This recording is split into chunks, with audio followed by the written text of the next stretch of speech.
પાટણ જિલ્લાના રાધનપુર તાલુકાના મસાલી road ward number 7 ખાતે આવેલ આહિર બોર્ડિંગ પાસે વિઠ્ઠલનગર સોસાયટીમાં રહેણાંક વિસ્તારમાં મોબાઈલ ટાવર ઊભો કરવાની કામગીરી શરૂ થતાં સ્થાનિકો દ્વારા આ મામલે વિરોધ નોંધાવી નગરપાલિકા કચેરી ખાતે આવેદનપત્ર આપવામાં આવ્યું હતું।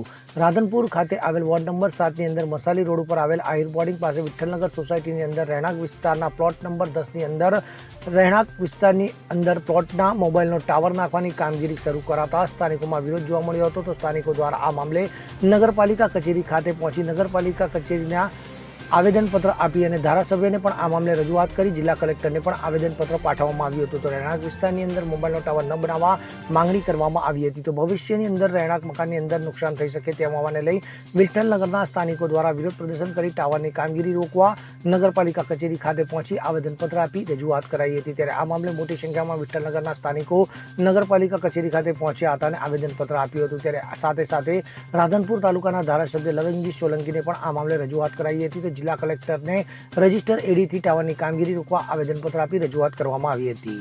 મારી સોસાયટીનું નામ વિઠ્ઠલનગર સોસાયટી છે અને આ એક ટાવર ઊભો કરે છે। હું રેખાબેન અને બધા સોસાયટી વાળા બધાને અપીલ કરાવું છું કે આ ટાવર બંધ કરાવો, બહુ નુકસાન થાય છે, નાના બાળકો, આ તરંગો બધું આવે છે, તો આ બધું બંધ કરાવો, તાત્કાલિક બંધ કરાવો, એ બધાની અમારી સોસાયટી વાળાની અપીલ છે, નમ્ર વિનંતી। હું કાપડી મહેન્દ્ર કુમાર મણીરામ, રાધનપુર વિઠ્ઠલનગર સોસાયટી આયર હોસ્ટેલની બાજુમાં મસાલી રોડ 11 નંબરના પ્લોટમાં મારું મકાન આવેલ છે।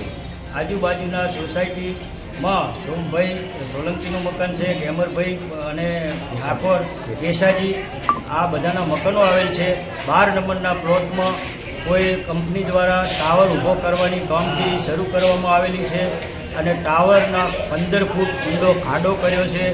પાણી અંદર લગભગ કેળ ઉપર પાણી આવી ગયેલું છે।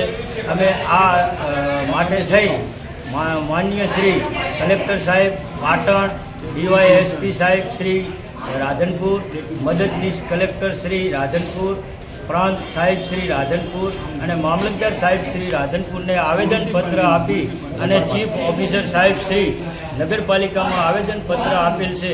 આ કામગીરી કોઈપણ કારણસર બંધ રહેવી જોઈએ। રેસિડન્ટ વિસ્તારમાં કોમર્શિયલ હેતુનો ટાવર બનવો ન જોઈએ।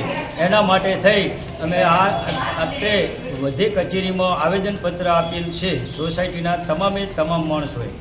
સોસાયટીમાં અહીંયા ટાવર ના થવો જોઈએ। મારું નામ વિમળાબેન છે અને હું આ સોસાયટીમાં રહું છું, એટલા માટે આ મને નુકસાનકારક છે, બધાને નુકસાનકારક છે, સોસાયટીવાળાને બધાને નુકસાનકારક છે, એટલે ટાવર ના બનવો જોઈએ। મારું નામ કેસાજી સુરાજી ઠાકોર, વિઠ્ઠલનગર।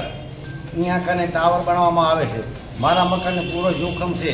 2 ફૂટ 3 ફૂટ સીટું છે મકાન, 15 ફૂટ મોટો ખાડો ગાળ્યો છે। મારું મકાન પડી જાય એમ છે। આની જવાબદારી કોણ લેશે?